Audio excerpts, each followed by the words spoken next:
said, it's a pleasure to be here. You've now taken most of the things I was going to say about myself, so I'll try to pepper them in as I speak. I figured that you deserved something tonight, so I actually prepared some things to say. I was told to speak for 45 minutes, but as I see you nodding off, at some point I'll stop. Well, I guess I was going to say, you know, Philos Philii Kalisperasis, ano I kardiamu ine Helleniki, to glossomu ine Angliki, Signomi. Ja αυτό θα μας μιλήσω απόψε στα αγγλικά. For those of you who speak Greek, I'll tell you what I just tried to say. I try to say that although my heart is Greek, my language is English. And so I apologize, but tonight I'll be speaking to you in English. I think I got it across. Okay. I was trying to actually do the grammar correctly. When you're speaking quickly and they say you're in America, it doesn't matter. I understand what you're saying, just throwing out from it. I want to again thank everyone for giving me the opportunity to be here tonight in the National Hellenic Museum. And I want to thank my longtime friend Renee Pappas for having introduced me to this wonderful institution. And for Esther, who just left. Oh no, just sat down. She left right here. Esther Bruman was over there. And Amanda Shubra, who is here, or was here, for having so kindly helped me to come here this evening. It so happens that the National Museum and I have quite a bit in common. 30 years ago, the museum was created for the express purposes of interpreting the Greek journey from ancient times to modern Greek American experience. About 30 years ago, I began my journey for the first time having come to Greece. And I began my own journey, which had brought me now to a point in writing mystery novels, which explore issues confronting modern Greece in a way that touches upon its ancient roots. And in 2009, the museum rebranded itself, going from the Hellenic Cultural Museum to the National Hellenic Museum. In 2009, my first book, Murder in Mykonos, was already out. It was published in Greek and in English, in Greece first, by my publisher there, Ekaterini Lalouni. But it was 2009 that my book, Murder in Mykonos, first came out here in the United States. And so at that time, I actually rebranded myself and went from being a lawyer, as you heard, to deciding full-time to become a writer living on the island of Mykonos. I know you're all crying. I can see the tears coming from you right now. Those parallels may sound a bit spooky, but I've come to accept that sort of thing whenever it comes to me on one hand and all Greek things on the other. And speaking of all Greek things, these are, as I mentioned before, these are photographs I took. They're not really related to my book, but they're related to my life, because this is places where I live and how I view it at this point. I'm not showing you the other versions, those are secret, but these are the versions of what my life is like. It gives you something to look at, so you don't look at me as we're going through with this.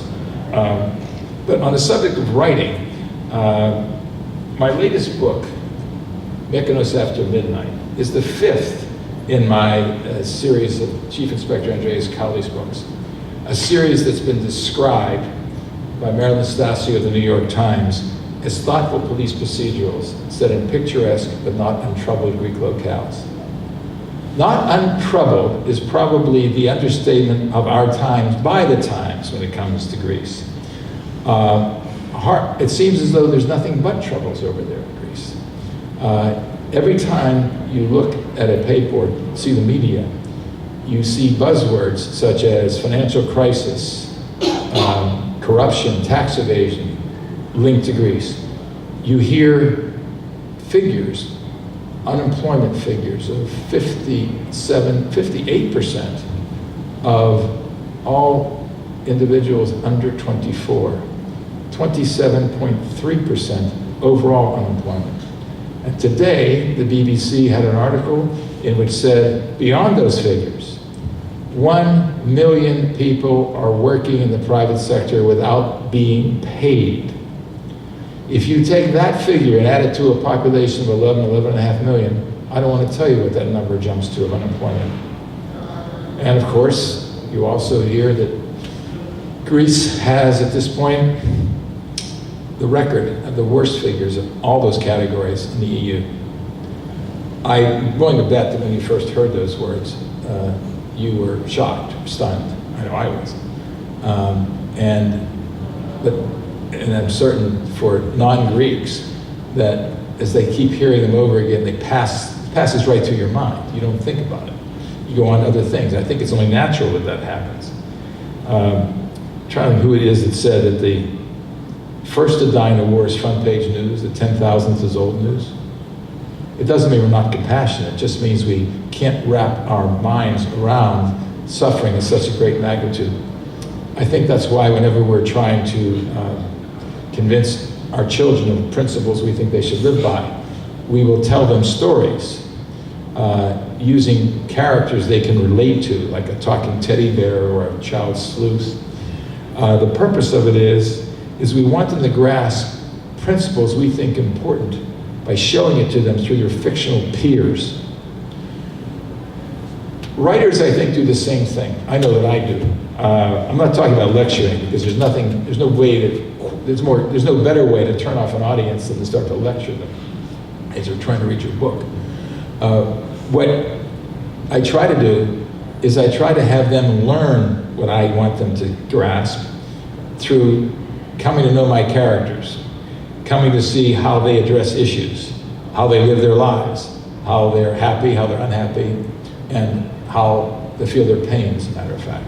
That's basically what I try to do. Even though my books are fast-paced, I pull no punches. I talk about how I think Greece is now. I suggest how it got here and where I pretend where it's going. But when I first started to write about Andreas Kallis, it was not my intention to try to become a chronicler of Greece's trials and tribulations. My original purpose was to do a standalone novel that was going to describe Mykonos and all of its wonder and the people, the politics, as you heard. That's what I was trying to do.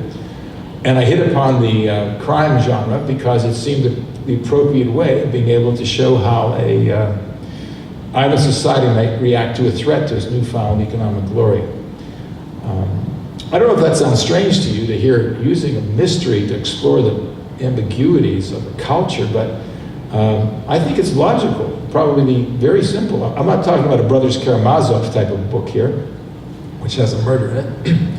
I'm talking, or the deep noir, which just spins completely out of control. I'm talking about general run-of-the-mill mysteries in terms of fitting genre, because the return of order to a broken society is the basic underpinning of all mysteries. I'll repeat that.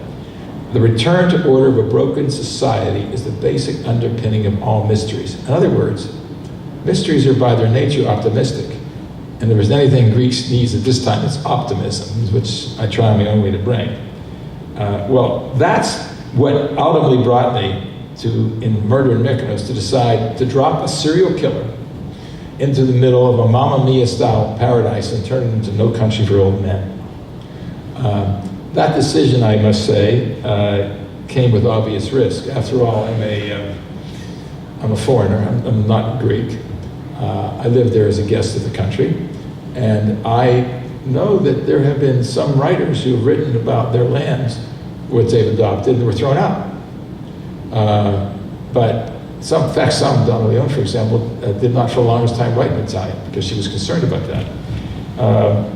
But in my case, I wanted the Greeks to know what I had to say. And so I published not just in English, but in Greek. I did something, though, which was something I learned as a lawyer, trial lawyer, is that I told it like it is, but I didn't take cheap shots. Cheap shots are always a bad thing to do.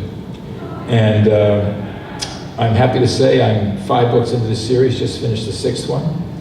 And with any luck, the hordes will not find my address and lynch me, hang me from a tree in the harbor. Of course, in Mykonos, there's no trees in the harbor, but there are lampposts.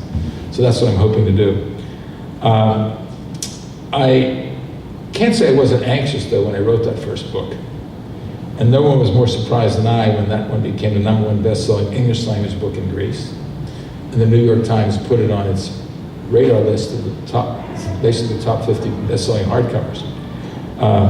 That's when I decided I better stick with these characters because, you know, people like them. I like the way also that the easy way, complex issues, difficult issues confronting the country, were expressed around them in a way that allowed me to accurately convey to non-Greeks what I saw happening in Greece. And that, folks, is how I came to take my standalone and turn it into a series. I've been very blessed with the reviews and the reception I received by the Greek press and what they say about Greek society. Esquire magazine wrote, 10 million, there were 10 million Greeks, obviously this was some time ago, there were 10 million Greeks, half of whom think they're writers. Why did it take a foreigner to write this book? Some have called me prophetic, but the one, my personal favorite, comes right here from Chicago. And, excuse me, Maria Karmitzos of the Greek Star, who wrote about the current book. Siger has so profoundly captured the essence of modern Greece and its people that you can't believe he's not Greek. Thank you. Unquestionably, all this is a great honor, but to be honest with you, I really don't know how to explain the phenomenon. Perhaps because I'm a foreigner writing in a land in which I did not grow up, I'm not subject to the nuances, the bias, or the notions that come with being a native to a culture. But whatever the reason, I decided to follow up on Murder in Mykonos with Assassins of Athens. And in that one, I focused on the Byzantine relationships between the Greeks and their government. When the social unrest and attitudes that I described in the book actually came to pass, that's when the press started to call me Cassandra, or someone, I should say something differently, prophetic. They could have burned me at the stake, so again, I'm happy.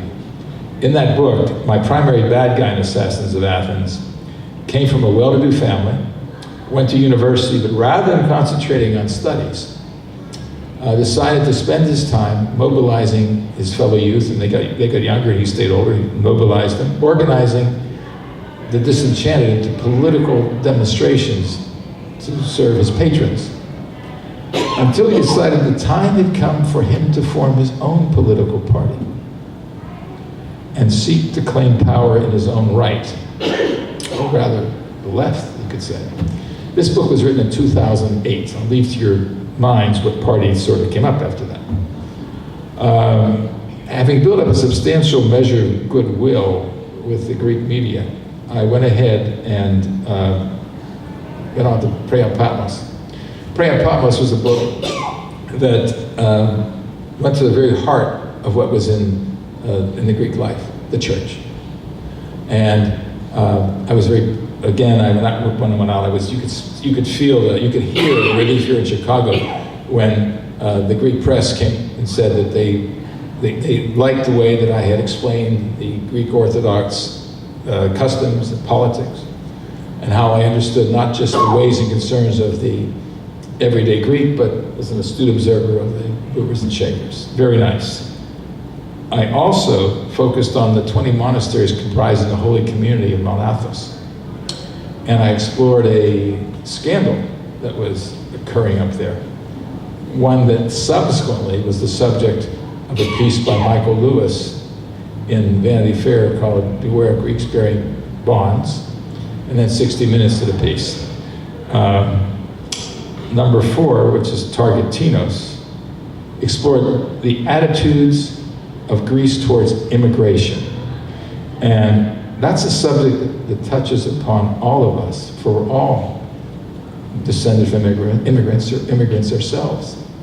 And, you know, why souls leave one land for another may not matter to most unless you are the immigrant, then it all matters. And I wanted that to be understood the same way this institution exists for making that point understood. It is an immigrant experience, and that is what I was touching upon there. That is the book, by the way, that Marilyn Stasio chose as one of her 5 picks for the summer in the New York Times. That was 2012. Have I said the New York Times enough times? I'm going to say Greek star, Greek star, Greek star, Greek star. I did it more times now. Generally, I'm asked two questions about how I came to be in love with Greece. The first question is, what is a kid from Pittsburgh doing living on a Greek island writing mysteries? I've asked that question myself many times. As you heard, I was a lawyer and a Wall Street lawyer and all that. But when I first set foot on the tarmac in Gifada, the woman who told me that I would be in love with the place was absolutely correct. I felt as if I were back home. And then that's my first introduction. I went to Mykonos, became friends with the people there immediately, became part of the family. And then about 15 years ago, I was attending a party in Pittsburgh, Pennsylvania, and a friend walked over to me and said, "How things going?" I said, "Fine." Talk. She said, "So what do you really want to do?" I said, "I'd love to write." She said she'd love to write too. But we both had given that up while establishing our own careers. And all I know, it was about 2 or 3 days later, I received an email from her saying, "Once upon a time." So I wrote back. Over the next 6 months, I wasn't quite 6 months, whatever, we'd written a novella together. She calls me up one day, we never spoke, and she said, "Jeffrey, you're really good at this. You should try doing this full time." I said, "I thought you liked me. You want me to give up my lucrative practice as a named partner of my own firm to go off and see if I can starve as a writer?" And she said, "Yeah." I said, "Thank you very much." I went right on about making money. But then I decided that, okay, I'll try. So I wrote a couple drawer novels. Drawer novels are what writers do as they're learning to be a writer, and they never leave that drawer. I've gone back to see them. People said they love them. I said, fine, I'll leave them in there because I write differently. I had many agents. The same agent Dan Brown had. Guess who got most of the attention? And I had a plethora of rejections. And then around the time of the Olympic Games, I decided, or came to the conclusion, not because of any health reason, but I came to the conclusion I would not live forever. Startling. And maybe it wouldn't be a bad idea to go off and do what I want to do. And so that's when I decided to walk away from my law practice, and I've never looked back. Sometimes I'm asked if the writing life is all that I thought it would be, and the answer to that is yes and no. It's yes in the sense of day-to-day existence, because I'm living on Mykonos among friends, and I'm a family over there, and that has good and bad connotations as families. So that's pretty much what I expected it would be. But as far as the writing part goes, no, it's very different. It's led me to view things differently, to take things more seriously, and to stand up and say what I think when I think it has to be said. Which is something I don't do just once a year when a new book comes out. As Esther kindly referred, I'm a member of a very fine blog called Murder is Everywhere, and I commend it to you, not for my work so much, but there are 10 mystery writers, renowned mystery writers from around the world who write every day new product about the places where they place their books. And not about our own books, because that gets boring very quickly. We talk about issues. I, for example, write about recipes, not all the time, but I will range from recipes, traditions, the gods, up to issues confronting modern life in Greece and what threatens it. Because when I gave up the practice a lot to write, I made a vow to myself I would not write fluff. Even my recipes will get a rise out of you. I had to say that. Which brings me to the second most asked question, which is, why did I choose to write about Greece? Modern Greece, why?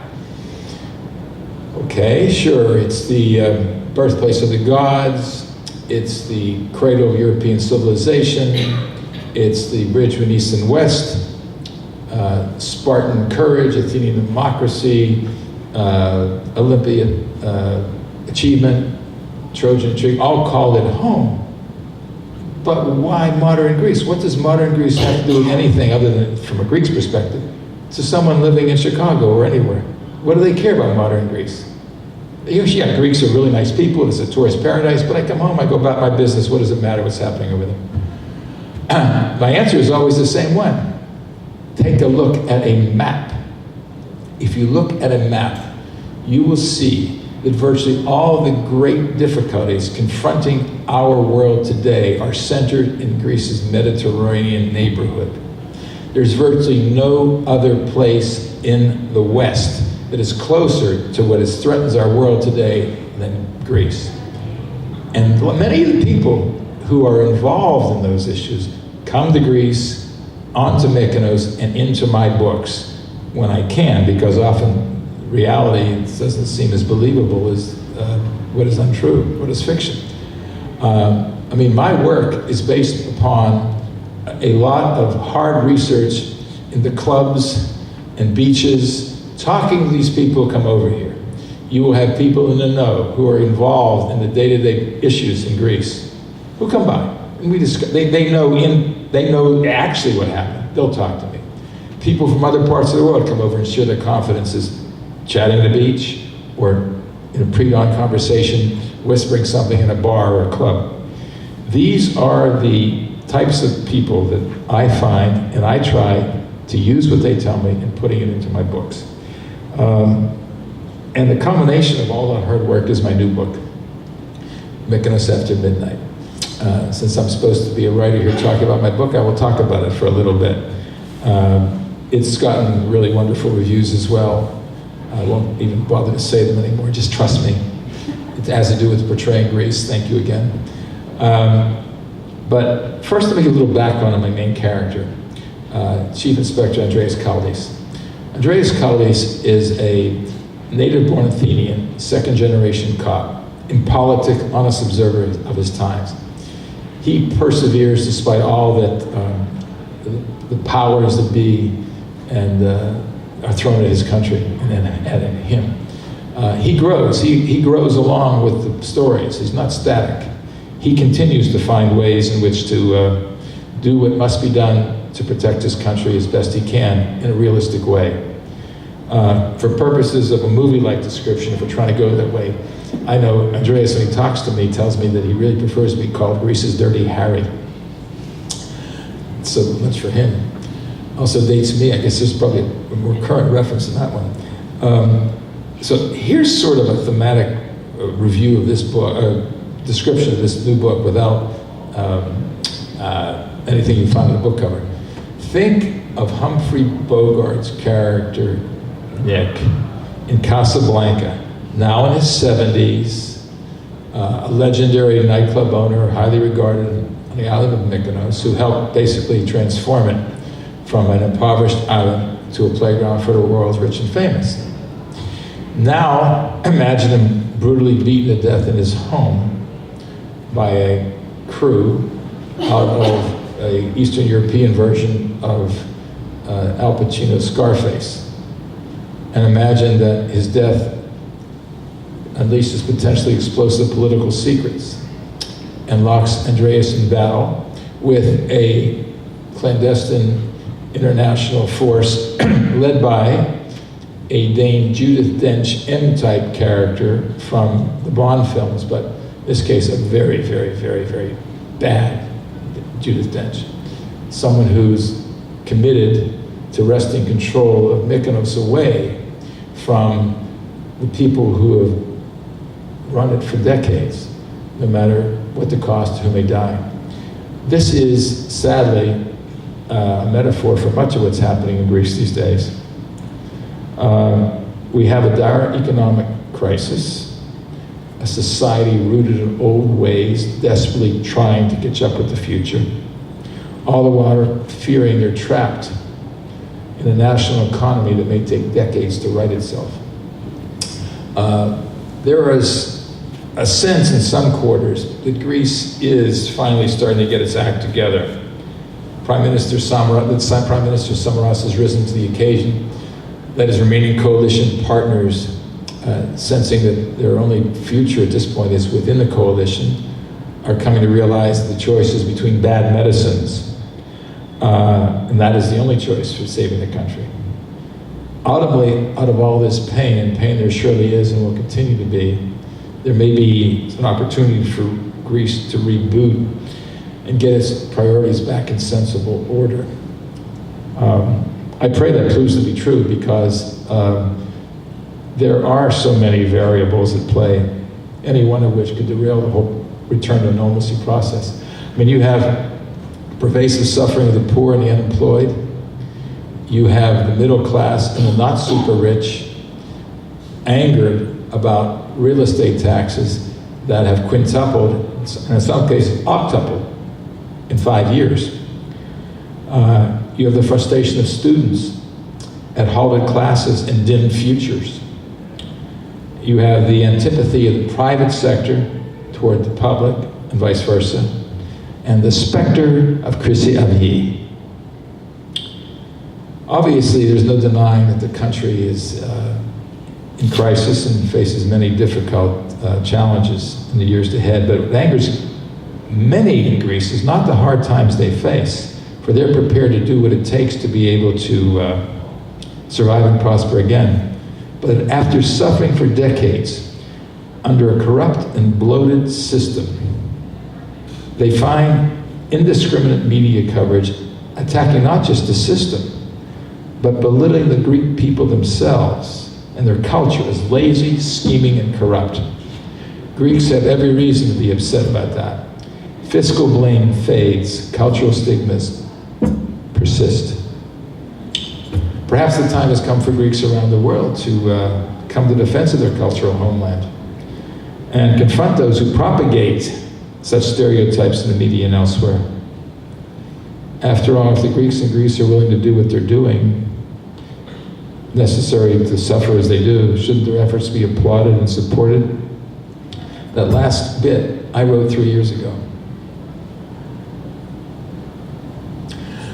I think that we're at a time right now in a country we all love that we can only pray here and do what we can to see that those people who are in a position of power to make things happen or have their feet held to the fire to do it. I don't mean a literal fire, please. I mean in a political way that make things happen, because this is not something that's just going to vanish. It isn't just going to vanish. It isn't just going to get better. With that, I will step down from the soapbox and return to the life as a mystery writer by referring to some of these things here if you want to hear about them, and then I'll take your questions. And I appreciate you listening to me jabber on. That is probably the best panegyric in Mykonos, the thing you just saw. That's a friend of mine. If you note, he has a red shoe and a yellow shoe. He also wears my Murder in Mykonos hats when he's shoveling people back and forth from the cruise boats on his boat. That's a bartender, nice guy. And those are called chickens. They actually do exist on Mykonos. There are chickens. And those are sheep. So I can now ask for questions. If you don't know it's a sheep, don't even ask me any questions. Any questions? There's got to be one question. Yes. All right. At this particular point, I was supposed to speak for 45 minutes, and I think I may have done it or not done it. But I want to thank you all for coming. It was my pleasure to be here in Chicago again. I enjoyed this opportunity to escape New York and all the things that have been chasing me down over there. It's always a pleasure to be here, and I really appreciate you staying here.